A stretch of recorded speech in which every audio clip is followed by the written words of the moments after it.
Assalamualaikum warahmatullahi wabarakatuh.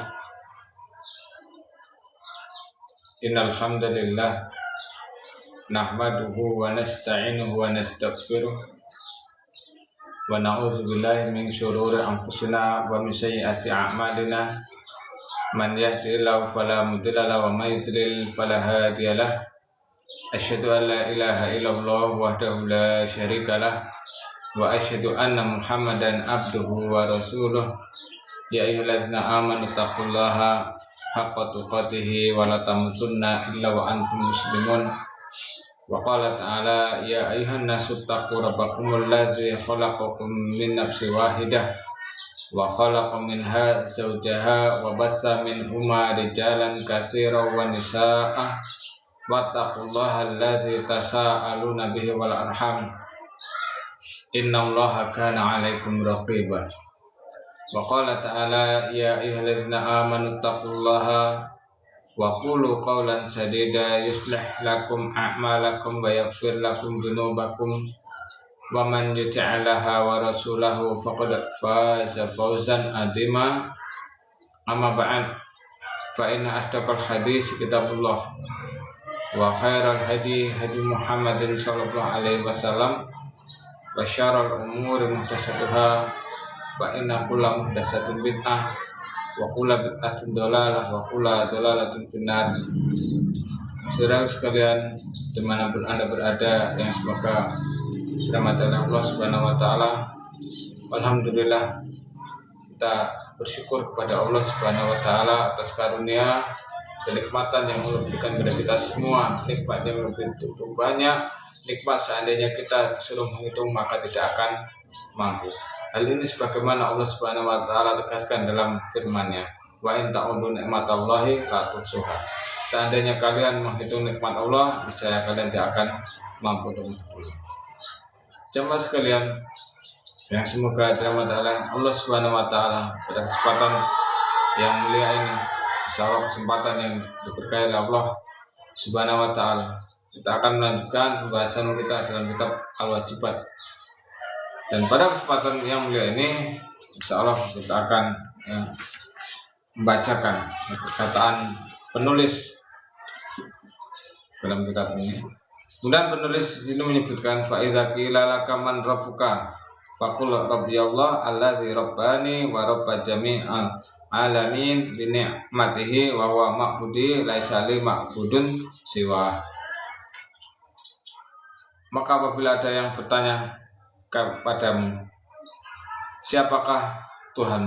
Maka jawablah, Tuhanku Allah yang telah mengatur seluruh alam dengan nikmat-nikmatnya. Maksudnya yang telah mengaturku dan mengatur seluruh alam dengan nikmat-nikmatnya. Dan Allah lah tempat ibadahku, sesembahanku, tidak ada sesembahan bagiku selain Allah. Maka di sini, bagaimana dalam kemarin tafsir perincian dalam tiga landasan utama, di sini penulis menyebutkan dalam bentuk tanya jawab. Bentuk tanya jawab. Kenapa? Ya, masalahnya bentuk tanya jawab ini agar mudah mengena dalam hati, bahkan bisa menancap dalam hati dan juga mudah dipahami. Dengan pertanyaannya dalam hati mungkin mudah mengena siapa Rabbmu, siapa Tuhanmu. Misalnya ada Tuhan Allah, maka ini terus dia akan nanti bahkan terbesit dalam hatinya Tuhannya hanyalah Allah Subhanahu wa taala. Kemudian juga ini memudahkan pemahaman. Jadi seorang itu lebih paham apabila dalam pertanyaan. Begitu juga dalam sekolah, belajar di sekolah, yang senantiasa ada tanya jawab, ditanya oleh gurunya, maka dengan ini dia akan terus paham, terus ingat. Kemudian yang selanjutnya juga ini lebih dekat dengan perhatian. Maka dengan ini seorang ini akan terus paham atau terus perhatian dengan masalah ini, dengan pertanyaan ini. Kemudian jemaah sekalian yang semoga dirahmati Allah Subhanahu wa taala. Kemudian di sini ada yang menyebutkan dalam salahnya atau penjelasannya, fa idza qila laka man rabbuka, dan apabila ada yang bertanya siapa Rabbmu, ayat ini man ilahaka alladzi khalaqaka wa rabbaka wa razaqaka an ni'am litasta'ina biha ala ibadah wahdahu la syarikalah. Maka apabila ada orang yang bertanya,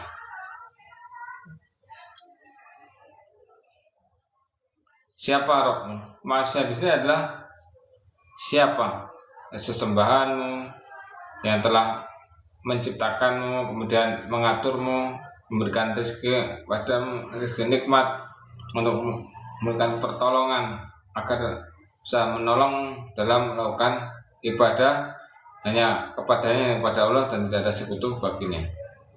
Jadi dalam bentuk di sini pertanyaan, maksudnya Tuhanmu atau Rabbmu di sini yang menciptakan. Jadi Tuhan yang ada sembahan di sini, maksudnya Tuhan yang disembah dan yang menciptakan. Jadi Tuhan itu harus apa? Dia bisa menciptakan. Dia harus menciptakan. Ya, sebagai pencipta itu bagaimana? Ya, dia menciptakan dari sesuatu yang belum ada menjadi ada. Ini Allah Subhanahu wa taala adalah sebaik-baik sembahan, sebaik-baik pencipta, karena menciptakan dari sesuatu yang belum ada menjadi ada. Kemudian jamaah sekalian yang semoga dirahmati oleh Allah Subhanahu wa taala, ini ada pertanyaan, manusia itu bisa menciptakan, akan tapi manusia itu bukan sebaik-baik pencipta. Kenapa? Karena kalau manusia itu menciptakan dari sesuatu yang belum ada menjadi ada. Kalau manusia itu hanya merubah dari bentuk satu ke bentuk yang lainnya, kayu menjadi meja, kayu menjadi kursi, kemudian benang menjadi kain, kain menjadi pakaian, seperti itu. Jadi intinya hanya merubah. Jamaah sekalian yang semoga dirahmati oleh Allah Subhanahu wa taala. Kemudian di sini bahwasanya dengan nikmat kemudian yang telah mengatur. Jadi Allah sebaik-baik pencipta, sebaik-baik dinamakan Tuhan harus dijadikan sembahan. Ini adalah karena Allah yang bisa mengatur dan juga memberikan rezeki. Dan rezeki ini adalah segala sesuatu yang bermanfaat bagi seorang hamba, baik rezeki umum ataupun khusus. Umum itu yang bagaimana? Untuk semuanya, untuk makhluk, semua makhluk, baik orang yang taat atau orang yang melakukan maksiat, ini Allah beri seperti anak, makanan dan yang lainnya. Semua Allah beri, baik orang yang taat atau orang yang bermaksiat Allah beri. Tapi juga di sana rezeki khusus. Apa rezeki khusus? Ini adalah amal soleh, ilmu yang bermanfaat, iman, itulah rezeki yang khusus. Ini hanya diberikan orang-orang khusus, ini orang-orang yang bertaat, orang yang taat kepada Allah Subhanahu wa taala. Kemudian jemaah sekalian, kemudian di sini bukan warab wal ma'bud al malik al mutasarrif lahu ma'an akhar. Kemudian dimaksudkan Arab atau Tuhan di sini ini adalah sesembahan. Kemudian ini raja yang mengatur. Jadi sini Allah Subhanahu wa taala dikatakan Tuhan karena apa? Allah Subhanahu wa taala sini adalah karena apa? Zat yang disembah dan Allah yang menguasai dan yang mengatur. Jamaah sekalian yang semoga dirahmati oleh Allah Subhanahu wa taala. Maka di ini ada dua makna yang lain, kemudian di sini disandarkan dalam ini ada alif dan lam, ini hanya Allah saja. Kalimat Allah ada al-ma'luh ataupun ma'bud yang disembah dan juga ibadah itu makna Allah. Dan jamaah sekalian yang semoga dirahmati Allah Subhanahu wa taala. Maka di sini disebutkan penulis ya, kita akan untuk menjawab. Faqul ayyuhal abdu, katakanlah wahai hamba, Rabbi wa Allahul ladzi aujadani minal adam wa rabbani bin'am wa dahula syarikalah. Rabbku atau Tuhanku ini adalah yang menciptakanku dari yang sebelum ada dan mengaturku dengan nikmatnya, dan hanya Allah saja dan tidak ada sekutu baginya. Maka di sini tatkala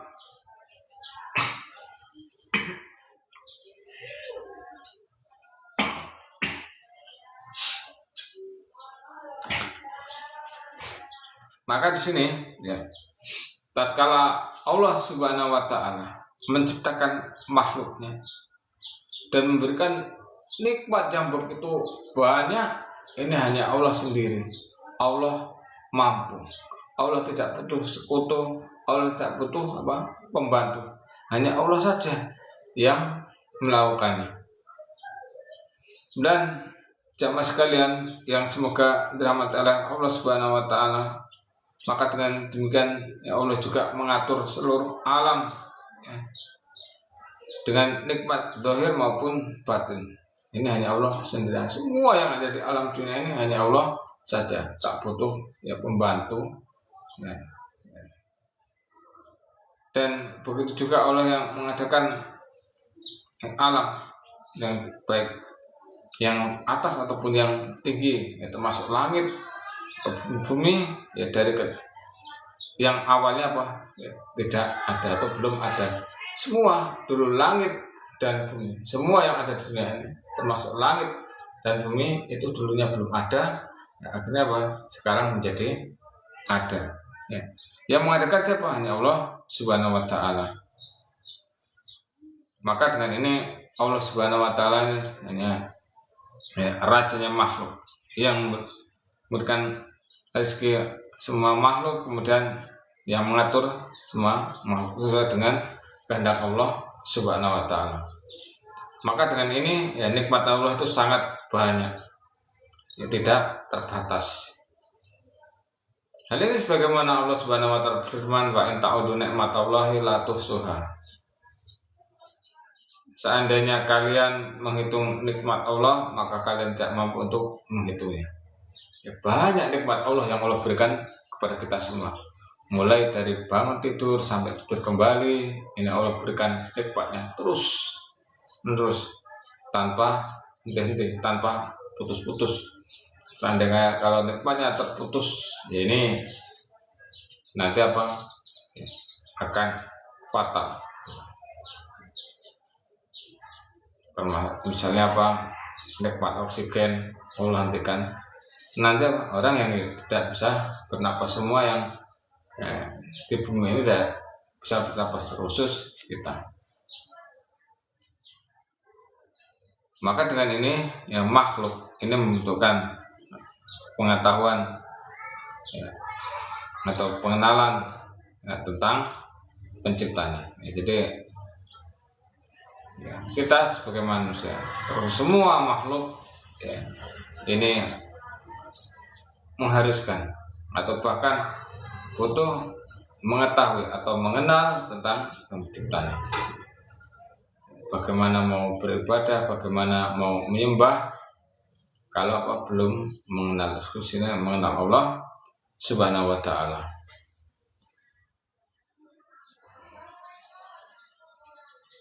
Jamaah sekalian yang semoga dirahmati oleh Allah Subhanahu wa taala, maka dengan ini adanya makhluk, semua makhluk yang ada di dunia ini menunjukkan adanya sang Khaliq, yakni yang menciptakannya sesuai dengan keagungannya. Kemudian Allah hanya sendirian di dalam pengaturan ini, tidak ada sekutu baginya. Maka dengan ini tidak ada sesembahan selain Allah Subhanahu wa taala. Jadi Allah Subhanahu wa taala ini adalah satu-satunya zat yang berhak diibadahi dan satu-satunya zat yang mengatur alam ini. Kemudian di sini yang dimaksud dengan alam di sini adalah alimun, adalah jamak alam. Jadi alimun di sini adalah jamaknya alam. Alam itu siapa? Ya mereka wahum kuluma siwa Allah. Ya, mereka ini selain Allah. Ya, selain Allah. Ya, ini masuk makhluknya sini adalah ya alam. Kemudian sini Rabb. Ini maka di sini fal wujud kismani, dan wujudnya ada dua, Rabb wa matbub. Rabb ini ada sini, maka Rabb di sini Rabb wa Allah al-azim subhanahu. Dan Rabb atau Tuhan di sini adalah siapa? Allah Subhanahu wa taala. Wal matbub, dan di sini adalah alam. Di sini adalah alam, seluruh makhluk. Kemudian jemaah sekalian yang semoga dirahmati oleh Allah Subhanahu wa taala. Kemudian dimaksud dengan sini adalah semua makhluknya. Wal muradu bihim al jami'al makhluqat. Maksudnya adalah semua makhluknya. Ini dimaksud dengan alam makhluknya, ya termasuk kita ini sebagian dari alam. Kemudian wasumiyal alam aliman, dan semua alaman di sini ada karena alam li'annahu alamatu wadihah dalat ala sani'ihi mawjudihi jalla wa ala. Karena sesungguhnya ini adalah tanda yang jelas yang menunjukkan tentang penciptaan dan wujudnya Allah Subhanahu wa taala. Jadi di sini Allah Subhanahu wa taala ini yang jelas ini yang menciptakan. Kemudian menjelaskan di sini bahwa Allah taala ma'budi makhluk hi wahdahu. Saya Allah taala ini adalah sembahan, tempat ibadahku yang aku sembah satu-satunya.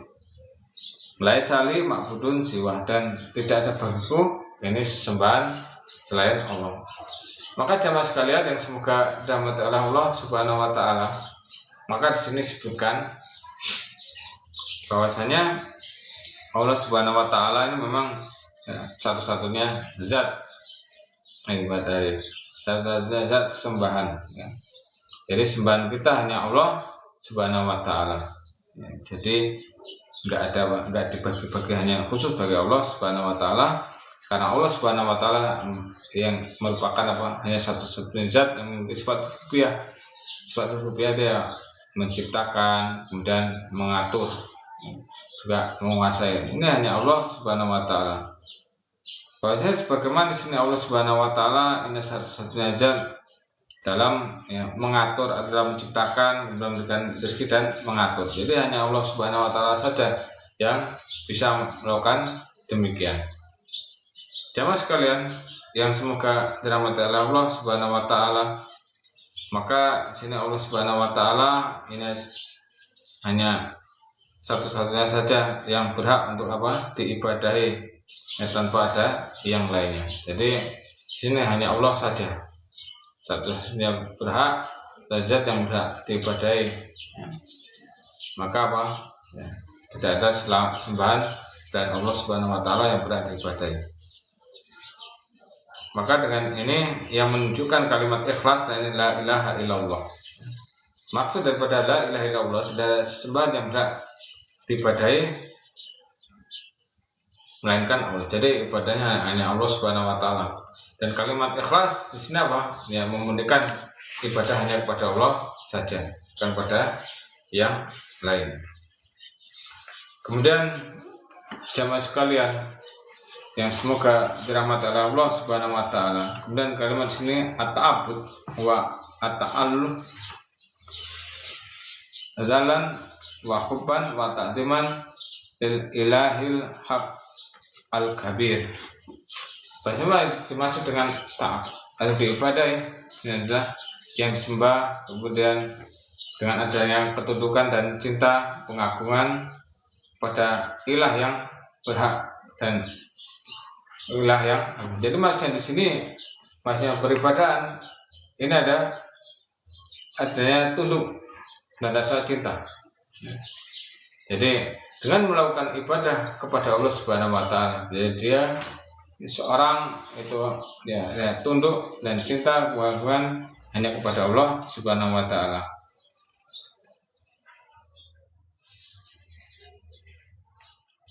Dan di sini disebutkan fa'adhamu dalil ala tauhid al-uluhiyah wa rububiyah.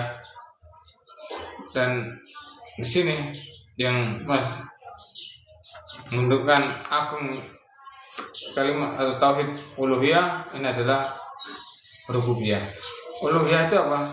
Ya, ini tauhid uluhiyah di sini adalah mengisahkan Allah Subhanahu wa taala dalam beribadah. Adapun tauhid rububiyah ini mengisahkan Allah Subhanahu wa taala dalam perbuatan-perbuatan Allah, dapat menciptakan, mengatur, juga menguasai.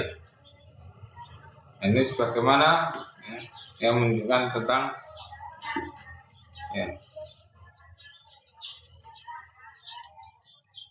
orang-orang musyrik dahulu dalam Al-Quran Allah ceritakan mereka mengaku tentang rububiyah Allah, tentang perbuatan Allah, tetapi enggan mereka untuk beribadah kepada Allah Subhanahu wa taala, yang mengisahkan Allah Subhanahu wa taala. Dan salah satu dalil yang menunjukkan tentang masalah yang menghadirkan ibadahnya kepada Allah Subhanahu wa taala, Allah Subhanahu wa taala firman dalam surat Al-Baqarah ayat 21, ya ayyuhan nas budu rabbakumul ladzi khalaqakum wal ladzina min qablikum la'allakum tattaqun. Wahai manusia, sembahlah Rabb kalian yang telah menciptakan kalian dan orang-orang sebelum kalian agar kalian bertakwa. Ini masalah yang pertama tadi. Dan kemudian yang selanjutnya, pertanyaan yang selanjutnya penulis menyebutkan wa idza qila laka ma dinuka faqul dinul Islam wa wal istislamu lillahi bitauhid wal inqiyadu lahu bita'ah wal bara'atu minasyirki wa ahlihi. Apabila ada yang tanya kepadamu, apabila atau engkau ditanya apa agamamu, maka jawab, agamaku Islam. Ini dengan Islam ini adalah berserah diri kepada Allah dengan mentauhidkannya, tunduk dan patuh kepadanya, dan berlepas diri dari kesyirikan dan pelakunya. Jemaah sekalian, semoga dirahmati oleh Allah Subhanahu wa taala. Dan ini merupakan penulis menyebutkan bahwasanya merupakan pokok yang kedua dari 3 landasan utama. Ini adalah mengenal agama Islam. Maka di sini apabila ada orang yang bertanya, ma'dinuka ala tadayanallahu bihi wa tanalu bihi as-sa'adah fid dunya wal akhirah. Apabila ada yang mengatakan apa agamamu yang Allah mengaturnya di dalam agama tersebut yang bisa mendatangkan kebahagiaan baik dunia ataupun di akhirat. Jamaah sekalian, yang semoga dirahmati Allah Subhanahu wa taala. Maka dengan ini apabila ada yang mengatakan apa agamamu, kemudian ini yang telah Allah mengaturnya, maka dengan ini mendatangkan kebahagiaan dunia ataupun di akhirat dalam agama Islam. Ya, semua yang mengatur Allah Subhanahu wa taala, yang untuk perintah, menjalankan perintah, kemudian akan menjadi larangan, karena dengan tersebut kan seorang itu taat, sehingga dengan ketaatan tersebut akan mendatangkan apa kebahagiaan baik dunia ataupun di akhirat. Maka dengan ini seorang harus mengetahui dari dalil Al-Quran ataupun Rasulullah Sallallahu Alaihi Wasallam, dari Al-Quran ataupun hadis Rasulullah Sallallahu Alaihi Wasallam. Ini dalam mengenal agama Islam itu harus dengan dan tadi dari Al-Quran ataupun hadis Rasulullah Sallallahu Alaihi Wasallam. Tujuannya apa? Disebutkan liyakunal abdu ala nur wa burhan wa basirah min dinihi, agar menjadikan seorang hamba itu di atas cahaya, petunjuk dan ilmu dalam agama. Jadi mengenal ilmu agama ya, harus berdasarkan Al-Quran ya, dari Al-Quran ataupun hadis Rasulullah SAW. Ini agar seorang hamba mendapatkan apa? Cahaya, petunjuk dan ilmu dari agama. Jadi adalah istilah lain. Jadi dalam agama Islam ini perlu adanya apa? Ya, petunjuk bagi seorang hamba agar dia mengetahui ya, siapa atau apa agama. Itu semua harus berdasarkan ilmu.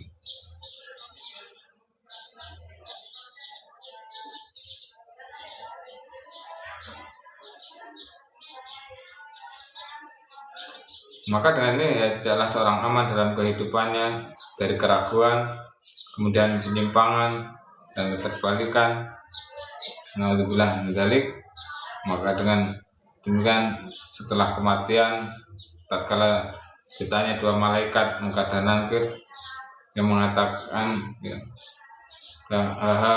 aku tidak mengetahui, aku mendengar ya, manusia mengatakan demikian, aku mengatakan. Maka dengan ini ya, seorang mengenal agama Islam agar bisa menjawab pertanyaan kubur. Begitu juga tatkala hidupnya apa? Agar terhindar dari yang namanya penyimpang karena sebab kejahilan tersebut. Seorang apa? Terus ke dalam penyimpangan sehingga tidak tahu mana yang benar, mana yang salah. Begitu juga tanpa mengenal agama Islam, seorang nanti tidak bisa menjawab pertanyaan kubur yang mengatakan aku tidak tahu. Orang mengatakan demikian dan aku mengatakannya. Ini karena sebab apa? Karena tidak mengetahuinya. Jamaah sekalian yang semoga dirahmati oleh Allah Subhanahu wa taala. Maka dengan ini penulis menyebutkan fakul dinil Islam, agamaku adalah Islam. Apabila orang yang menjawab apa agamamu, orang yang bertanya pada kita semua apa agamamu, maka tidaklah apa kita menjawab ya, dinil Islam, agamaku adalah Islam. Maka ini adalah maksudnya di mana agama yang Allah tidak selain maksudnya di sini hanyalah Islam yang Allah terima. Dan Islam ini merupakan agamanya seluruh para nabi dan rasul, terkhusus nabi kita Nabi Muhammad SAW. Jadi intinya ya, agama Islam ini agama yang Allah ridhoi. Dan maka agama itu hanya satu, dan dia adalah agama Islam. Dan syariat-syariat itu banyak berbeda-beda. Makanya semuanya agama para nabi itu satu, yakni Islam. Dan syariat-syariatnya apa? Ya, ini sangat banyak berbeda-beda dari kalangan para nabi. Kemudian jamaah sekalian yang semoga dirahmati Allah Subhanahu wa taala, maka di sini Allah Subhanahu wa taala berfirman, "Inna dina indallahil Islam." Sesungguhnya ya, agama yang diridhoi oleh Allah adalah agama Islam. Kemudian jamaah sekalian yang semoga dirahmati Allah Subhanahu wa taala, dalam ayat lain Allah Subhanahu wa taala berfirman, "Wa man yabtaghi ghairal islami dinan falan yuqbal minhu wa huwa fil akhirati minal khasirin." Barang siapa yang mencari agama selain Islam maka tidak diterima amalnya, dan maka di akhirat termasuk orang-orang yang merugi. Dan Islam ini ada 3 tingkatan. Yang pertama Islam, iman, dan ihsan. Dan semuanya setiap tingkatan ada rukun.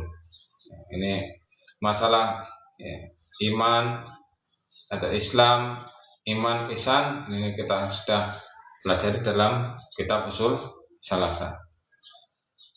Maka dengan ini ya, penulis menyebutkan bahwasanya di sini al-Islam bi annahu wal istislam.